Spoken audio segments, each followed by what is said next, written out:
Professor Leandro, boa noite. Boa noite para você, boa noite para toda a nossa comunidade do futebol que nos acompanha aqui no Futebol Interativo, que nos acompanha nesse momento através do teu perfil. Vamos falar hoje sobre como ensinar futebol, professor. Antes disso, deixa eu te apresentar para o público do Futebol Interativo, já que essa é a primeira vez que você participa de uma live conosco, né? Você que já é professor do nosso curso de iniciação em futebol de base, inclusive no decorrer da live a gente vai estar falando muito sobre esse tema. Mas é a primeira vez que a gente se encontra aqui no Instagram através de uma live, então deixa eu te apresentar, professor Leandro. Pessoal, quem não Opa, sabe, o professor Leandro é bacharel em treinamento esportivo pela Unicamp e especialista em gestão de pessoas. Atualmente é treinador de futebol da equipe Sub-23 do Clube Atlético Mineiro. O professor Leandro, então, tem uma vasta experiência aí na formação de atletas de futebol e é a partir dessa expertise, a partir desse conhecimento, experiência do professor Leandro, que a gente vai discutir hoje se é possível ensinar futebol. E essa é a pergunta para começar, professor Leandro. É possível ensinar futebol, sim ou não? boa noite, George. Mas agradeço o convite do pessoal do Futebol Interativo. Prazer estar com vocês mais uma vez.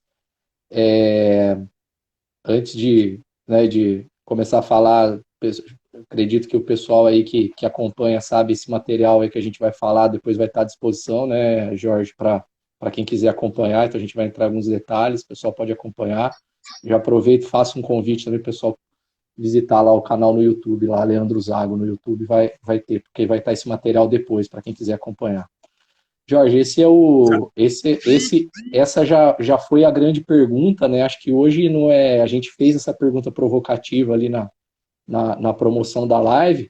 Ela foi uma pergunta que por muito tempo ela foi um questionamento importante, porque a gente acreditava no inatismo, né?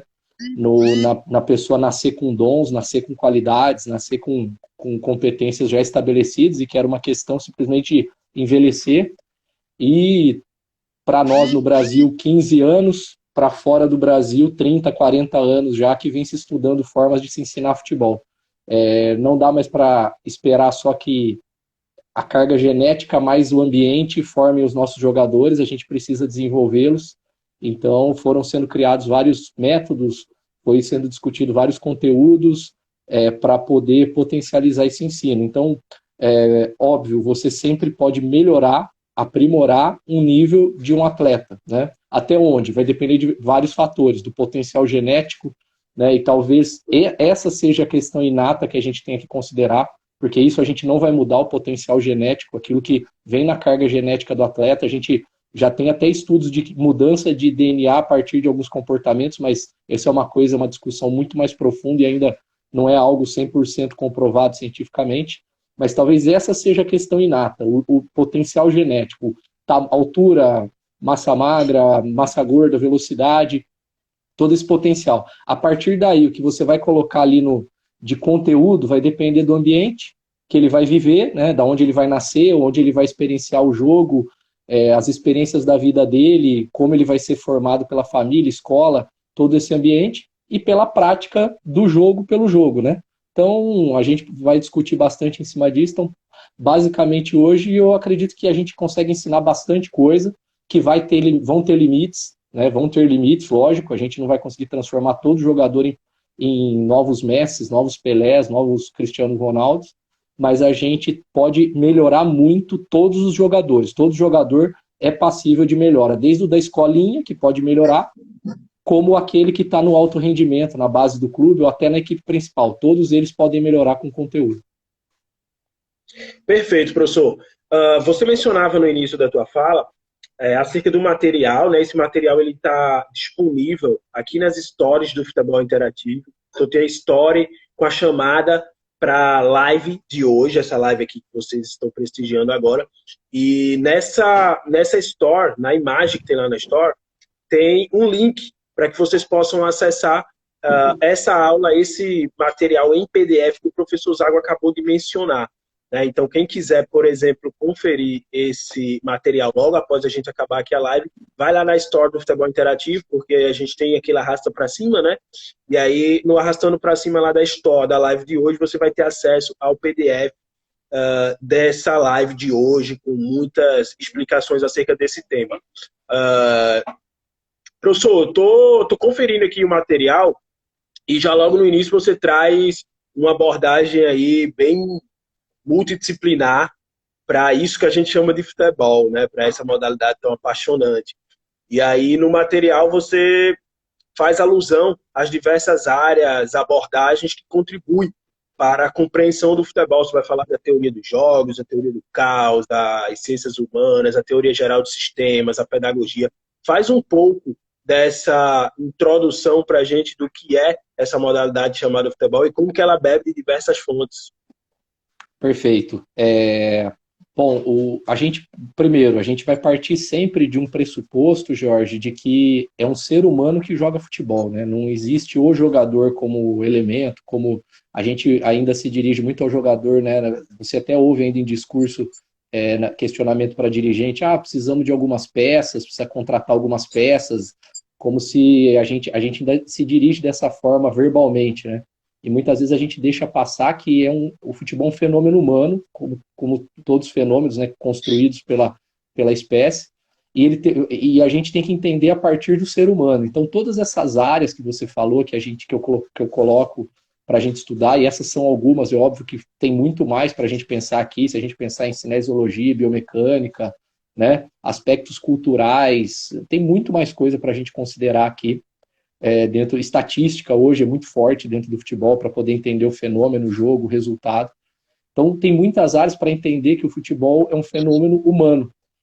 Estudar o futebol, primeiro, a necessidade de se estudar, como a gente falou, acho que ela já ficou meio que evidente, né? A gente vê aí hoje muita gente que a busca pelo conhecimento dentro do futebol, hoje acredito que já não se discute mais isso, a discussão é mais o que estudar do que se eu devo estudar. E dentro de todas essas áreas, elas são formas de entender a manifestação daquele homem que está jogando futebol.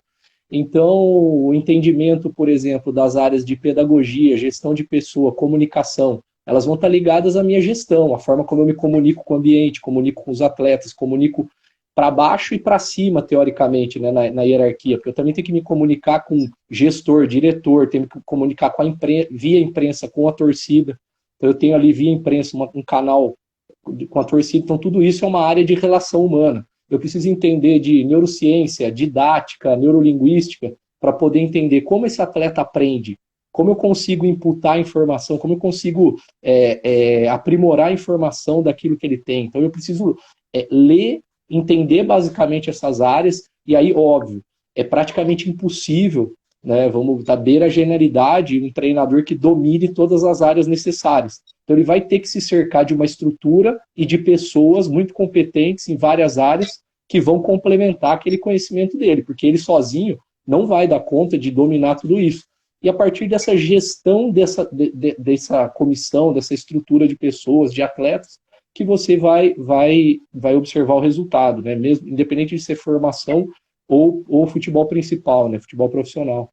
Então, estou vendo aqui até agora uma área importante a psicologia, né? A Michele, que era psicóloga nossa lá no Atlético, lembrou, é outra área que eu gosto bastante, a gente tinha muitas boas conversas lá sobre isso. Então, são todas áreas que permeiam essa manifestação humana no jogo. E elas você vai ter que saber gerir tudo isso e se cercar de gente competente para poder ter acesso a tudo, né? Perfeito, professor. Essa abordagem multidisciplinar e a expectativa, inclusive, é que em algum momento a gente começa a trabalhar interdisciplinarmente também, né? Em alguns lugares isso já vem acontecendo. Ela tem ganhado cada vez mais força no futebol. E aí eu vou tentar trazer, né, tudo isso que você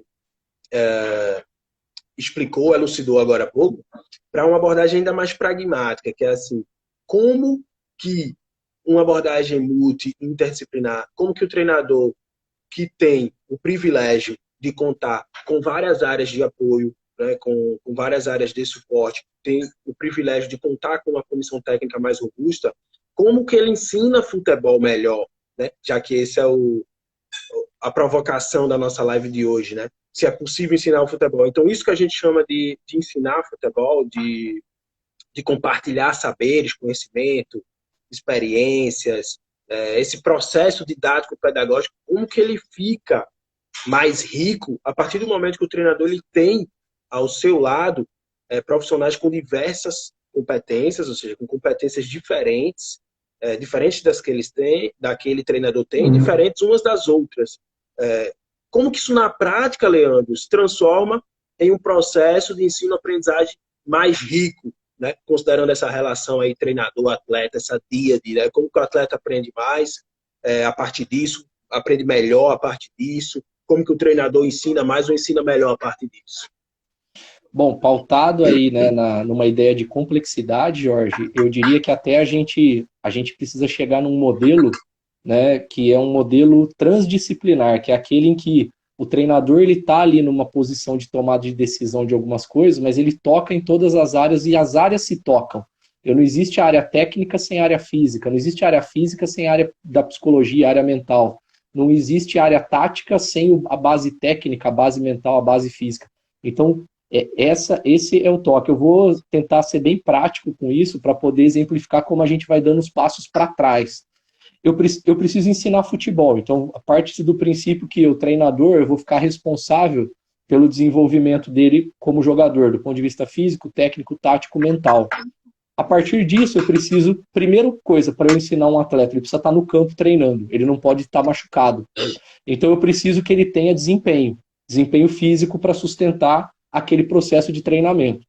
Quando eu falo em desempenho físico, eu já estou entrando em áreas que tem que me dar suporte para eu tê-lo em campo para poder ensinar. Um atleta no DM, ele com certeza está perdendo conteúdo. Então, eu preciso ter pessoas nas áreas responsáveis pelo desempenho físico, como a área de fisiologia, preparação física, nutrição, que coloquem ele em condição. Então, o atleta precisa estar bem nutrido para estar no campo, ele precisa estar bem equilibrado, né, do ponto de vista nutricional, saudável, ele precisa, do ponto de vista físico, ter toda a base física para poder suportar uma sessão de treino e se recuperar bem a partir dela. Ele precisa que a fisiologia controle essa carga em médio e longo prazo para ele não entrar num processo de overtraining. Então, todos esses... Eu preciso que o departamento médico entenda que cada dia do atleta no DM é um dia a menos dele no campo. Então, acelerar o processo de recuperação significa potencializar o desenvolvimento técnico do atleta. E aí eu começo a perceber como todas as áreas vão se tocando e se chocando para permitir esse atleta em campo para receber a carga. A partir do momento que ele está comigo no campo, recebendo carga de treino, existem elementos e momentos do processo, como, por exemplo, no momento fora do campo, as sessões de vídeo, as sessões de musculação, o aquecimento, que são áreas, né, fora a parte de vídeo na qual geralmente eu conduzo, né? Nas outras áreas não sou eu que conduzo como estando à frente, mas a pessoa que conduz, o meu preparador físico, e hoje a gente consegue ter esse tipo de trabalho lá no Galo, ele está totalmente consciente daquilo que eu preciso para dar suporte para o conteúdo. Então, exemplo, eu preciso que o atleta domine algumas formas de deslocamento que hoje são importantes para se jogar futebol. Para eu jogar com uma linha alta, eu preciso que os atletas de todas as linhas saibam abordar bem para pressionar o homem da bola e saibam correr bem para trás, no caso de uma bola longa em cima da minha linha de defesa. Que eles tenham uma boa corrida para trás. Isso é técnica. Técnica de abordagem para pressionar, técnica de corrida. Isso não dá para que eu fique... Não pode ser eu responsável por todo esse processo. Então, esse processo ele é diluído.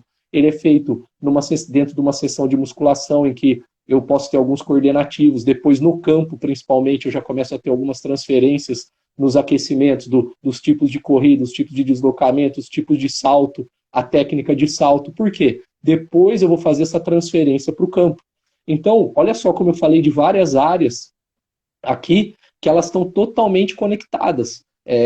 Eu preciso ter esse entendimento de todo para eu gerenciar e deixar muito claro a expectativa que cada uma das áreas tem em relação ao produto final, que é entregar o máximo de performance possível para cada atleta. Sensacional, professor. Ou seja, eu consigo, né, através de uma equipe multidisciplinar, equipe que tem conhecimentos múltiplos, oferecer né, ofertar diferentes conhecimentos para esse atleta, fazer com que esse atleta absorva diferentes tipos de conhecimento a partir de expertises diferentes, de profissionais de áreas diferentes. Né? Então, o trabalho, por exemplo, que esse atleta faz na academia, nesse trabalho ele consegue aprender algo, por exemplo, que ele vai aplicar no campo, Exato. né, quando ele chega, por exemplo, para treinar contigo. E vice-versa, né? Muito do que ele aprende no trabalho técnico, tático, por exemplo, ele pode levar para outros âmbitos. E como eu estou vendo aqui na apresentação, você, né, nessa apresentação traz um conteúdo muito rico sobre tomada de decisão, né? Esse eu acho que é um exemplo que casa com isso que a gente está conversando agora, porque a tomada de decisão ela é multifatorial e perpassa aí certamente diferentes áreas do conhecimento. A gente pode falar aqui sobre processos cognitivos e puxar mais para um lado da psicologia. A gente pode falar sobre aspectos táticos do jogo, né? E olhar para esse fenômeno dessa perspectiva mais tática, com ênfase nesse componente. A gente pode até mesmo falar sobre uma abordagem mais fisiológica, nutricional, e como isso eventualmente vai interferir em processos cognitivos e, por consequência, na tomada de decisão. Como que você, Leandro, compreende tomada de decisão no futebol e por que você acredita que esse tema tem sido tão levantado, tão debatido nos últimos 5 anos no futebol, né? Eu acho que nunca a gente discutiu tanto tomada de decisão quanto nos últimos 4, 5 anos, né? Eu acho que a gente tem levantado cada vez mais tamanha relevância desse tema. Mas por que para o Zaga ele é tão importante assim? Ó, Jorge, só para a gente amarrar o último assunto, né? Você falou e falou bem aí da situação.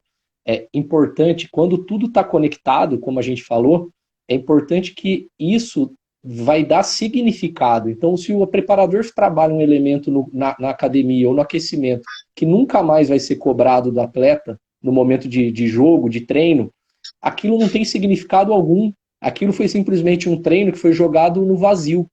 A partir do momento que eu tenho treinos conectados e profissionais conectados, tudo isso começa a ganhar um significado muito grande, porque o atleta relaciona, pô, aquele conhecimento que começou lá na academia, passou pelo aquecimento, eu uso no treino, eu uso no jogo e me gera desempenho. Porra, aí eu criei uma conexão que praticamente fecha um ciclo de aprendizado com o atleta. Quando eu não dou esse significado, pouco adianta, eu posso usar isso para psicologia, né, controle de ansiedade, rotina pré-treino. É a mesma coisa, se o treinador não está ali no dia a dia cobrando que os atletas tenham esse tipo de abordagem, numa pré-eleição, alguns gatilhos que você vai resgatar isso, e vai ficar no vazio, né? E em relação a tomar decisão, eu acho que, assim, talvez você mais jovem, né, tá falando aí de 5 anos, né, eu vejo esse material um pouquinho mais de tempo que você, né, eu tô aí com 21 anos que eu entrei na faculdade e já pelo menos 20, 21 anos a gente está discutindo o jogo, né, numa perspectiva diferente dos esportes coletivos, né, dos esportes coletivos, né, como as literaturas que a gente recebia, principalmente vindas de Portugal, lá no final dos anos 90, a gente tinha pouco material escrito no Brasil. E aí, na metade ali dos anos 2000, a gente começou a discutir mais agressivamente no ambiente de treino, de alto rendimento, saímos um pouco daquele ambiente acadêmico, começamos a entrar na prática para discutir. E basicamente, né, o que a gente pode aprimorar é justamente esse tempo entre perceber, interpretar, decidir, agir. Eu posso trabalhar nessas 4 fases muito dentro do meu treino, eu posso encurtar muito esse processo. Então eu melhoro percepção, melhoro interpretação, vai fazer o atleta provavelmente tomar uma melhor decisão e, consequentemente, ter uma ação mais produtiva para aquela situação, problema. Então, todo esse processo de decisão, né, essas tomadas de decisão, esse processo de tomada de decisão, ele começou a ser discutido. E os treinos pensados para isso, porque antes o treino estava muito voltado para a execução do movimento, né? Treinar futebol era ou eu faço treino físico, ou eu faço treino técnico, ou faço treino tático. Todos eles muito pensados para o movimento, né? Para o gesto técnico. E aí começou a se perceber que o atleta, tomador de decisão o tempo todo, em treino e jogo, ele precisava ser estimulado a isso. E a partir daí começou a se discutir a importância da tomada de decisão e mudou muito o caráter das atividades no treino. Então, as atividades que a gente tem hoje no treino, elas são muito diferentes do que se tinha há 25 anos, 20 anos, porque elas precisam estimular de maneira mais específica possível a tomada de decisão do atleta. Excelente. Professor, hoje nós liberamos o curso de iniciação em futebol de base do futebol interativo. Então, o curso Iniciação em Futebol de Base, um curso de 50 horas, ele está disponível gratuitamente até o próximo dia 20 de maio. Né? Hoje, no Dia do Trabalhador, a gente resolveu presentear os trabalhadores do futebol brasileiro, liberando o acesso a esse curso de 50 horas, no qual o professor Zago é professor. A gente liberou aí por 20 dias, para que a comunidade do futebol possa estar se capacitando, possa estar se desenvolvendo. E nesse curso, a gente tem uma abordagem bem geral da iniciação, do processo de formação de atletas, professor Zago. Você ministrou essa aula, né, sobre como ensinar futebol, né, o processo de ensino, e a gente falou muito aqui sobre como que as áreas elas estão diretamente relacionadas, é isso que a gente chama de processo de ensino-aprendizagem. E, novamente, eu vou tentar fazer um esforço de nos aproximar daquele treinador, né, que não necessariamente ele teve acesso à formação que você teve, à formação que eu tive. Né? Nós somos privilegiados, por exemplo, você teve a oportunidade de estudar na Unicamp, eu me formei na Universidade Federal do Rio Grande do Norte. Então, a gente sabe que nessas escolas já existe há algum tempo uma tradição em associar o futebol à academia, mas a gente tem aqui certamente vários treinadores que não tiveram essa oportunidade que a gente teve, e que eles precisam dar treino todo dia, ir para o jogo, eles têm vários desafios lá em suas práticas. Né? De maneira bem pragmática, professor, o que é que você considera essencial para ensinar futebol? O que é que você considera essencial no sentido de o que é que eu preciso ter que é fundamental, é basilar, senão eu não consigo, né, treinador, passar esse conhecimento para o meu atleta. Eu acho que essa é uma dica muito valiosa para muitos treinadores que estão, nesse momento, impossibilitados de realizar as suas atividades corriqueiras de trabalho, né, que estão em casa, que estão em quarentena, e que têm, num conteúdo como esse, a oportunidade de se capacitar, de ter mais informação, de buscar esse tipo de conhecimento e pegar a dica com você, Leandro, que passou por várias categorias e hoje, por exemplo, está no Sub-23, né, está numa categoria já profissional, ou seja, você conhece esse processo de formação. O que é que você acredita que é essencial para o treinador de futebol e que seria a dica aí do Zago para os vários treinadores que nos assistem que querem ensinar bem o futebol? Bom, primeiro passo, jogue com a verdade com você. Assuma toda a responsabilidade pelo ensino do atleta, né? Pelo que ele vai aprender. Você tem um atleta. Se ele não estiver aprendendo no seu processo, assuma a responsabilidade por isso e faça reflexão sobre a sua prática, sobre a sua teoria e a sua prática, se ela realmente está levando ele a aprender aquilo que você imagina. Então, Jorge, eu vejo que o primeiro passo é justamente refletir sobre a sua prática. Se ela não está levando o atleta a desempenhar aquilo que você está se propondo, e é independente de nível, nós estamos falando aqui com pessoas que trabalham em vários níveis, como você falou. Se é escolinha, todo ser humano, a não ser que ele tenha algum problema congênito, algum problema de nascimento, algum problema estrutural, ele tem capacidade de aprender conteúdos, ele tem capacidade de aprender coisas, de melhorar. Então, olhar para o seu processo pedagógico, esse é o primeiro passo, com responsabilidade, não transferindo, né? A ideia é não transferir. Meu atleta é burro, o atleta é esse. Primeiro, esse tipo de linguagem não ajuda em nada. Se o atleta ele tem o tipo de capacidade de aprender dele, cada um do seu jeito, cada um no seu nível, mas todos têm a capacidade. Então, acho que assim, a primeira reflexão é essa. Provavelmente, se o seu atleta não estiver evoluindo, o problema está em você. É óbvio que dentro de um grupo, você vai ter ali 85% de atletas evoluindo, às vezes 90%, e 10% que não vão. Isso aí é uma resposta do grupo. Mas se eu tenho 85 a 90 ao meu favor, provavelmente aqueles 10% têm alguma dificuldade ou baixo interesse. Mas o meu processo precisa levar a grande maioria ao desenvolvimento. Acho que essa é a primeira reflexão que você tem que fazer. Segundo, tenha bem claro para você o que você está ensinando. Isso é um passo importante. O que eu estou ensinando? Eu não posso acordar de manhã um dia e falar, hoje eu vou ensinar eles a finalizar melhor. No dia seguinte, hoje eu vou ensinar eles a pressionar melhor. No outro dia, hoje eu vou ensinar eles a defender melhor. Não. Você precisa ter um processo pedagógico coerente. Então, você precisa ter tudo conectado. Dias que eu vou ensinar determinado conteúdo, que encaixam melhor a determinada atividade, dias que encaixam outra. Existe tempo para se ensinar tudo, desde que você organize os seus conteúdos de uma maneira coerente. Ninguém vai ensinar a fazer ninguém vai aprender a fazer um pressing zonal em linhas altas se eu não sei abordar o homem da bola para pressionar o homem da bola, com uma abordagem eficiente para pressionar o homem da bola. Ou se eu não sei proteger a bola longa em profundidade sem bola. Não vou conseguir aprender o press, porque o pressing zonal em linha alta é o último estágio, praticamente um dos últimos estágios para entender um conceito.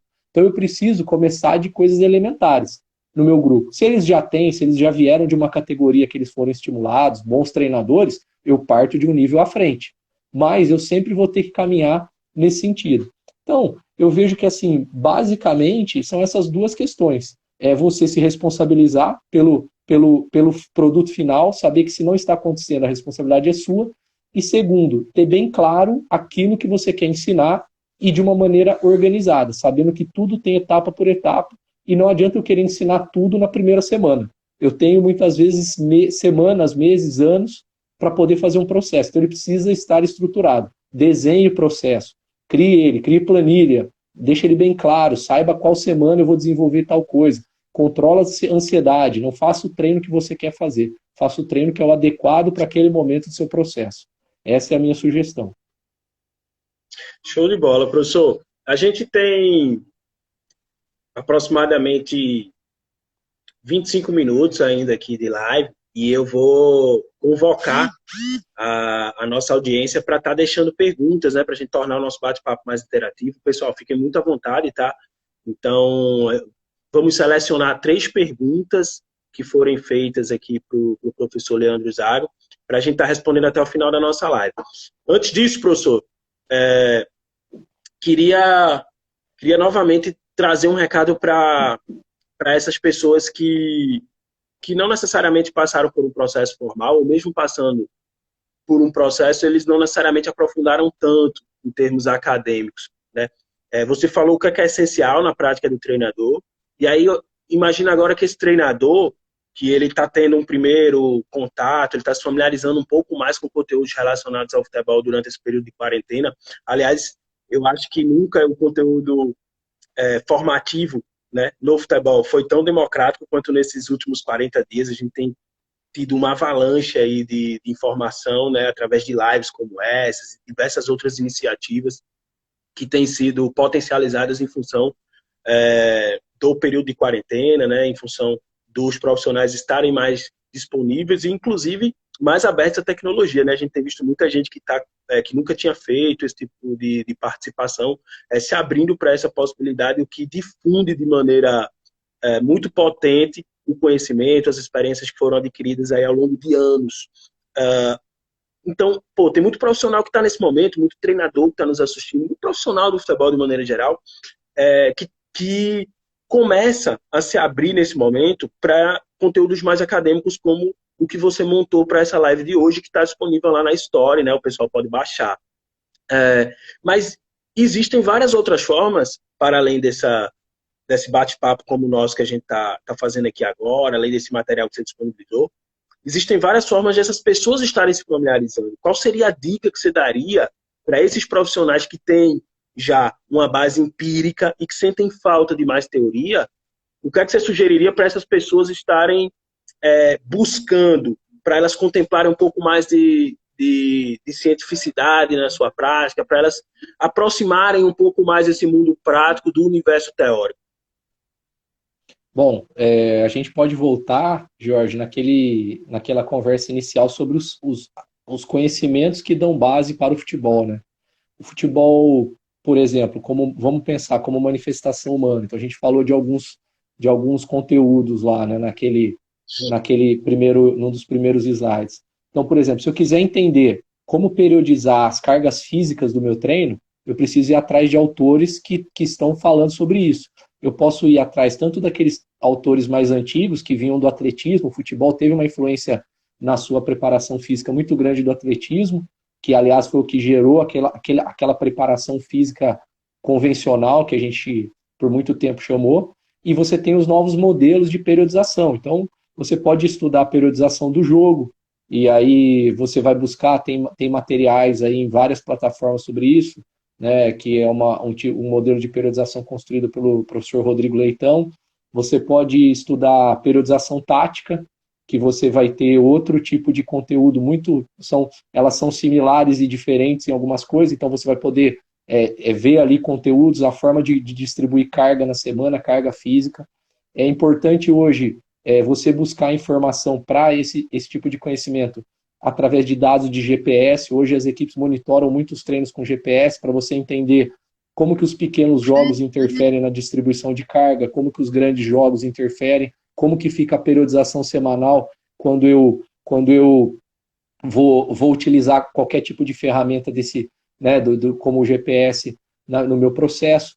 Falei um pouco sobre neurociência. Nós temos aí, por exemplo, o professor Antônio Damasio, que é um professor que começou a estudar sobre o papel da emoção na tomada de decisão, né? Ele tem o livro dele lá, O Erro de Descartes, que é um livro já antigo, mas muito atual pelo conhecimento, né? Ele é um neurocientista português radicado nos Estados Unidos há muito tempo, estuda o papel das emoções para a gente poder discutir a parte de marcador somático, né? Como que funciona a construção de marcador, o que vai interferir. Você vai ter que estudar matemática, e a partir da matemática, principalmente hoje, entender números, o que é probabilidade, o que é média, o que é mediana, o que é desvio padrão, para você poder interpretar um scout, que você vai ter acesso. Hoje as plataformas de scout modernas aí dos clubes da Série A oferecem números muito legais para os analistas. Óbvio que eles resumem isso para poder entregar algo mais prático até para o treinador, mas você precisa entender como profissional o básico.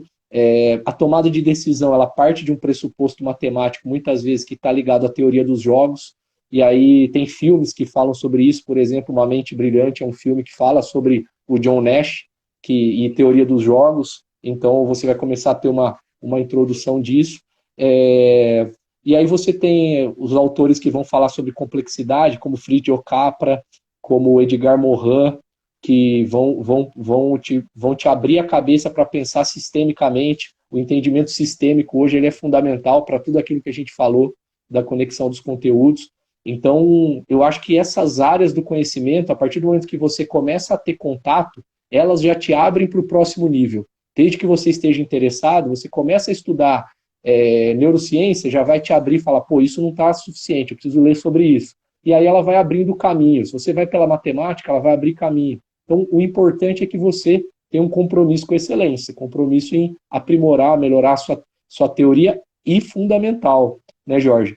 Construir conhecimento especializado, não ficar só teorizando e abstraindo. Você precisa teorizar, precisa abstrair, mas você precisa ter um desenho muito claro do que você vai fazer. Então, a partir desses conhecimentos, não adianta nada eu ter todos eles e não entender como eu vou aplicar. Preciso estar na prática, no dia a dia, entendendo como que cada um deles funciona, como que a prática de cada um se dá.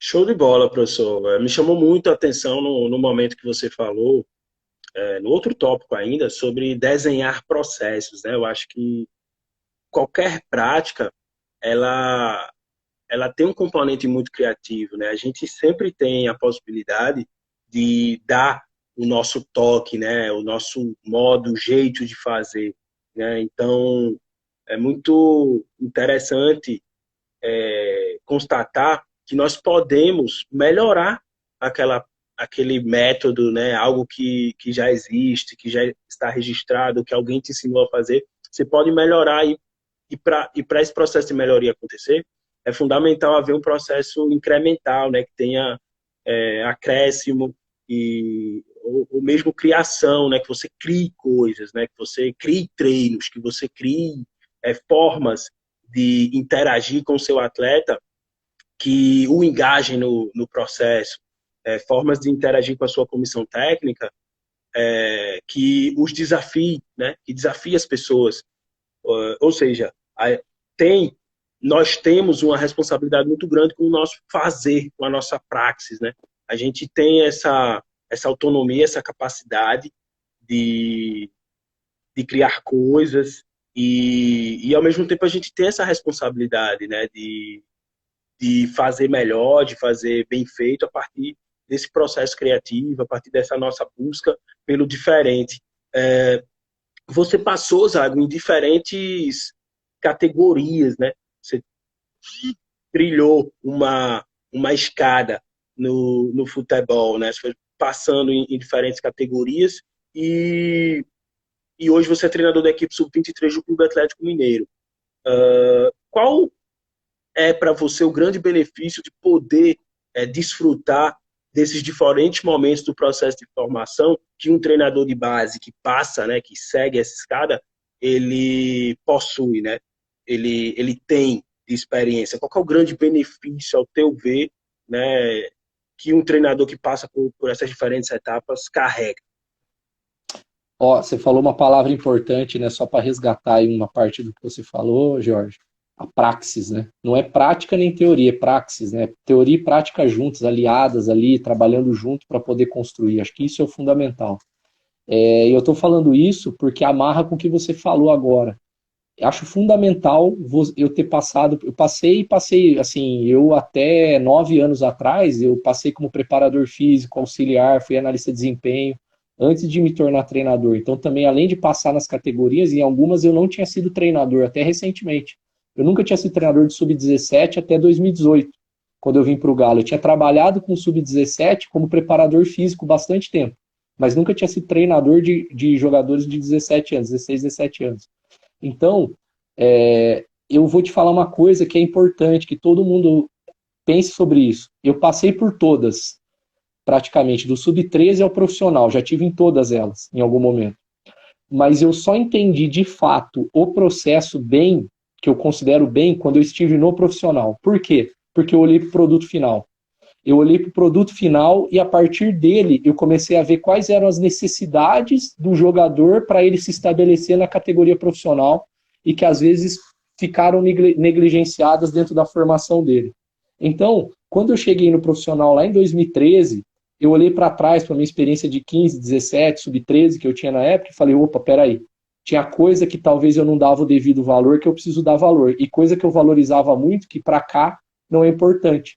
Então, por exemplo, você chega no profissional, você começa a perceber que tem mais sucesso no profissional alguns determinados biotipos de jogador para determinadas posições, em maioria, tá? Isso não é uma regra, né? Isso não é uma regra porque estou te falando de padrão, então tem exceção, tem exceções, então percentuais. Então tem determinado biotipo, o jogador precisa ter determinado desempenho emocional, e eu estou falando que às vezes não vai limitar o jogador a ser profissional ou não, vai limitar ele se ele vai ser um jogador de Série C ou Série A. Muitas vezes. Ele pode até se tornar profissional, mas vai ser o limite. Então, por exemplo, perfil pessoal, perfil emocional. Isso, para mim, hoje, é algo que eu olho desde muito jovem. Porque eu sei que lá na equipe principal é algo que vai ser decisivo para ele ser um jogador importante ou ser um jogador descartado. Porque na hora da dificuldade, a forma como ele vai reagir vai dizer muito sobre a necessidade dele para aquele grupo. A forma como ele potencializa os resultados. Então, perfil físico, perfil pessoal e emocional, nível de cobrança individual do jogador, o quanto ele se cobra para melhorar e o quanto ele é acomodado com o resultado.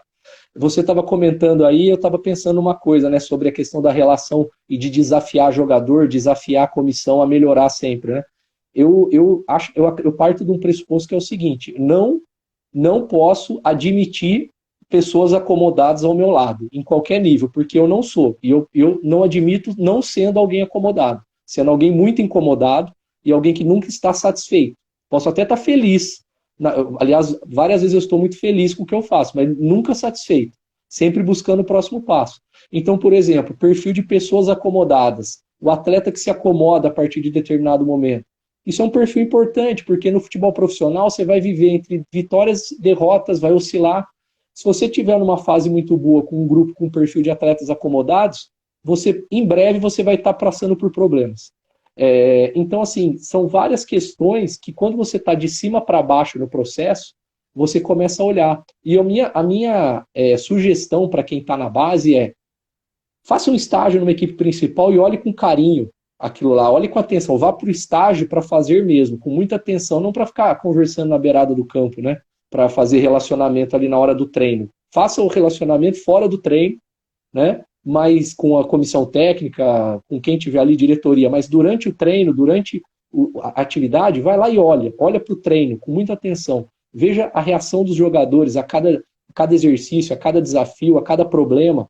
E aí você vai começar a entender por que ele tem sucesso num determinado duelo físico, por que ele tem sucesso num duelo mental, num nível de resistência mental para aquele tipo de treino, por que tal jogador joga, mesmo às vezes as pessoas não entendendo, e algum que todo mundo acha muito bom nunca joga, né? São questões que você começa a entender de cima para baixo. E aí, olhando embaixo, você lá no sub-15, 16, 17, 13, você vai começar a ver o perfil já começando a se construir.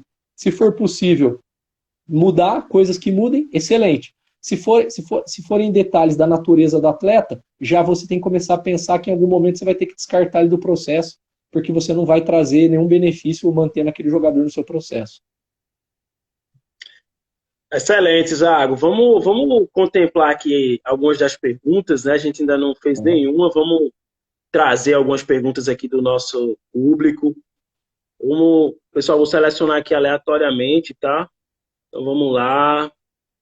O treinador Rafael Lima pergunta: professor, ao iniciar o planejamento do processo de ensino em categoria de base, por onde você começa? Pelo macro ou pelo micro?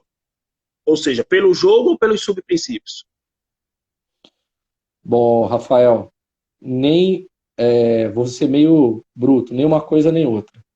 A primeira referência minha, o nível de desempenho do meu grupo, o perfil do meu grupo, eu coloco algumas atividades iniciais que estão dentro daquelas que eu estou pensando aí num caso de um grupo que eu estou conhecendo, não que eu já acompanhei, por exemplo, que subiu para a minha categoria, mas eu já acompanhei eles no ano anterior com outros treinadores, jogando, estou pensando num grupo que eu estou conhecendo.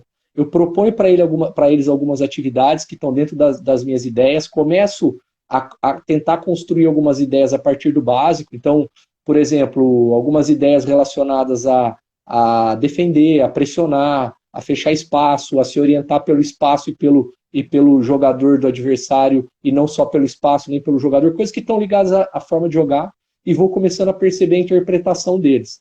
A partir desse momento, desse nível inicial que eu tenho ali nas primeiras 2, 3, 4 sessões, eu começo a imaginar para onde que eu preciso desenvolver e qual nível que eles iniciam. Eu, particularmente, Jorge, eu penso muito, e a gente tem aí, dentro da apresentação que todos vão ter acesso, 2 slides que estão referentes à ideia fractal, né? Do jogo, do treino. E a minha ideia, ela parte muito disso, de criar fractais do jogo dentro do meu treino. Então, eu inicio sempre, e eu considero que eu busco sempre aprimorar isso, criar exercícios que sejam fractais do jogo, de algum nível do jogo, que envolvam alguma coisa do jogo, ou a fase de finalização, a fase de progressão, a fase de manutenção da bola, a fase o momento de 1 contra 1, de enfrentamento, de duelo aéreo. Então, eu penso que os exercícios que eu construo, eu basicamente, com poucas mudanças na regra, eles se autorregulam. Então, a partir do momento que o ataque começa a sobressair sobre a defesa no exercício, a tendência é que eu dê ferramentas para a defesa que equilibre isso, sem eu precisar ficar trocando tanto de atividade, que o atleta vá descobrindo, porque elas partem muito do que é o jogo, né? Eu tento ser muito simples. Então, com isso, partindo do que os atletas sabem, aí sim eu vou desenvolvendo os conteúdos que eu considero relevantes. Mas o meu passo inicial é sempre olhar primeiro para a natureza dos atletas, para aquilo que eles desempenham, e ir despertando neles, a partir do jogo deles, algumas ideias. Eu não trabalho tanto em cima de modelos rígidos de jogo, de construir princípios, né? Você até falou de subprincípios. Eu penso hoje o jogo muito a partir de desenvolvimento técnico e tático individual e a partir de desenvolvimento de tática coletiva. Então eu não começo um processo em busca de um modelo. Eu busco um processo que a ideia dele é que ele torne meus jogadores e a minha equipe melhor a cada dia, o tempo todo, em uma direção que é cumprir melhor a lógica do jogo, que é chegar ao gol com a maior efetividade possível, que é recuperar a bola o mais rápido possível. Então, basicamente, a ideia do que eu penso hoje é isso. Então, as atividades estão muito voltadas para dar ferramentas para o jogador, de técnica individual, ensiná-los a usar as ferramentas na tática individual e conectar essas ferramentas de todos através da tática coletiva. Então, basicamente, o meu processo está enriquecendo isso diariamente. A minha ideia basicamente é essa, em pequenos, grandes espaços, dependendo do dia da semana. Show de bola, professor. Vamos selecionar mais uma pergunta aqui. Ó. Tem uma pergunta do Raimundo Lázaro, que ele fala: boa noite, professor. Levando em consideração o processo de maturação do garoto, em qual momento você consegue identificar que atleta não irá acrescentar ao seu processo? A gente precisa entender se ele está falando de maturação biológica ou cognitiva. E qual tipo de situação? Eu pensaria, eu imagino a maturação física mesmo, né? A maturação, né, física do atleta. Eu acredito que isso vai ter que ser mensurado pelo desempenho. Porque também nós temos que pensar que tem atletas que serão extremamente úteis na formação, mesmo que aquele atleta pontualmente não chegue ao profissional, mas que ele dê suporte para uma geração de jogadores em potencial ao redor dele para chegarem ao profissional através dos desafios. Vamos lembrar sempre que se a gente cria um treino a partir de ideias de interação, qualquer elemento dentro do meu treino contribui para o desenvolvimento do colega do lado. Então, por exemplo, caso eu monte um grupo só de jogador de maturação tardia, o dia a dia do meu treino não vai criar desafios para eles, para que eles resolvam problemas de enfrentamento de atletas que já têm uma maturação física mais avançada. Então, esse equilíbrio entre maturação dentro do meu grupo de atletas, ele é importante para eu gerar desenvolvimento interno. E muitas vezes, Jorge, se tem preconceito com o atleta, como se só virassem jogadores de maturação tardia. Isso não é verdade, tá? O jogador de maturação precoce, muitos chegam em alto nível, porque ele desempenha bem, desempenha jovem, e ele chega ao profissional jovem e ele chega. Por exemplo, vou dar um exemplo. O Diego, que é hoje do Flamengo, né, o Diego Ribas, né, que é o médio ali do Flamengo, o meia do Flamengo, o Diego é um jogador você olhava ele com 18 anos, 17, quando ele foi campeão com o Santos em 2002, ele já praticamente o corpo que ele tem hoje. Isso não impediu o Diego de jogar em alto nível.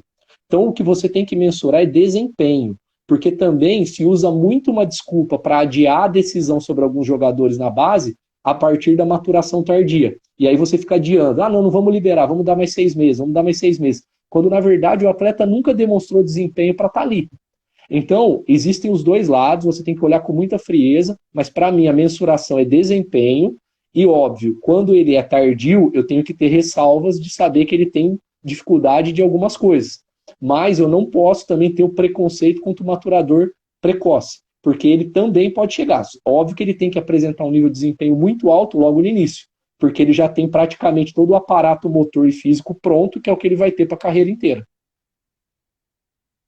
Excelente, professor. A gente está chegando ao final da nossa live, temos aí poucos minutos, já o Instagram vai nos cortar.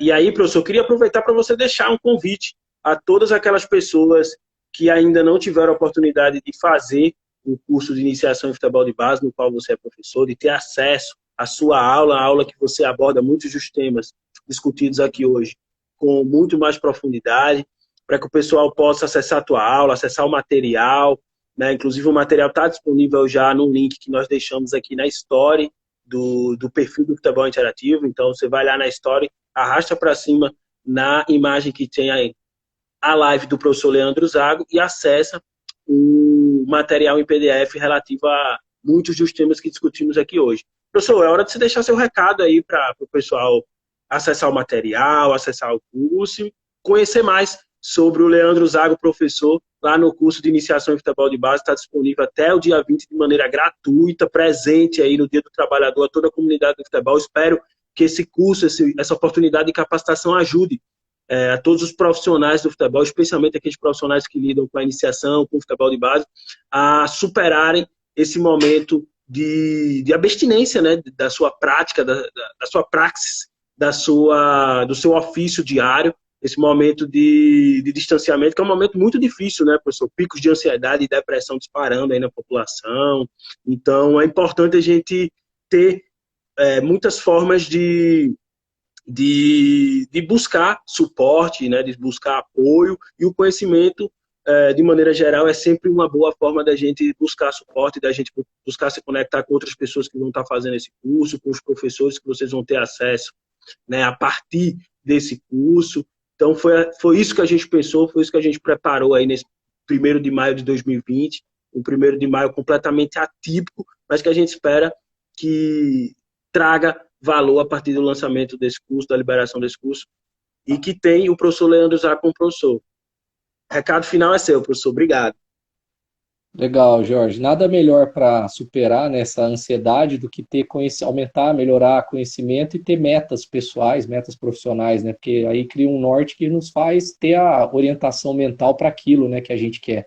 E isso afasta, né? Geralmente a ansiedade vem por vários motivos e muitos deles é por a gente estar ali rodando meio em círculo em algum problema. E às vezes o conhecimento vai te abrir uma porta e vai te tirar daquele estado. O pessoal do futebol interativo faz um trabalho brilhante, né, com esse conhecimento que vocês têm online. Vocês conseguem chegar em lugares do Brasil onde o acesso ao conhecimento é muito difícil, a gente sabe disso. Eu moro aqui próximo de uma grande capital, né, eu moro em Campinas, próximo de São Paulo. Aqui a gente consegue ter muito conhecimento próximo, mas eu acredito que tem muita gente no Brasil que não tem. Vocês fazem esse trabalho, é espetacular.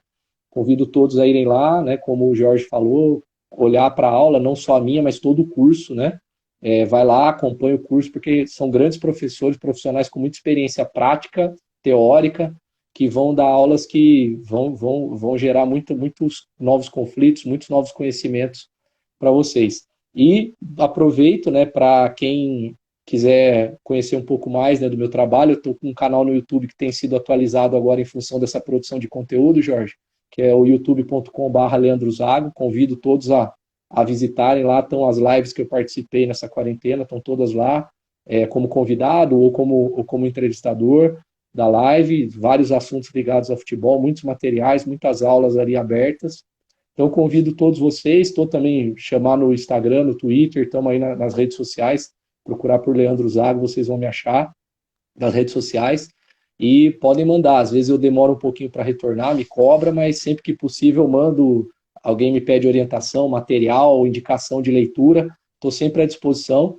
E é isso, a gente que está na prática também não deixa de estudar e a ideia do aprimoramento contínuo, eu acredito que é o fundamental, Jorge. Então, eu queria deixar esse recado, youtube.com/Leandro Zago, convido todos para conhecerem. Um grande abraço a todos vocês, obrigado por acompanhar a gente aí no feriadão, né, num horário já à noite. E um grande abraço para todos, um grande abraço para você e todos do Futebol Interativo, o Jans que fez o contato. Todos vocês são importantes aí para o nosso desenvolvimento. Grande abraço, Jorge.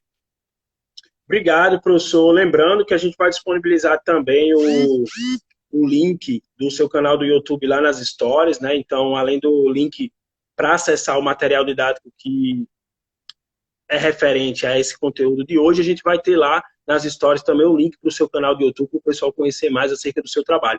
Comunidade do Futebol Interativo, segue o professor Leandro Zago, tá saindo aqui da live, aproveita para seguir o professor Leandro Zago.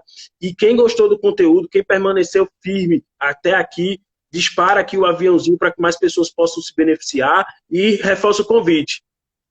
Venham ser alunos do Futebol Interativo gratuitamente no curso de iniciação em futebol de base que tem como professor Leandro Zago e várias outras feras aí do futebol brasileiro. Vai lá no nosso perfil que o link está disponível na bio. É gratuito o curso até o próximo dia 20, presente do Futebol Interativo para toda a comunidade do futebol nesse 1º de maio de 2020, dia do trabalhador do futebol, com muita capacitação, muito conhecimento agregado. Professor, mais uma vez, obrigado, boa noite, bom descanso. E a gente se vê nos próximos cursos de futebol interativo. Boa noite, Jorge. Um abração. Boa noite. Tchau, tchau. Obrigado.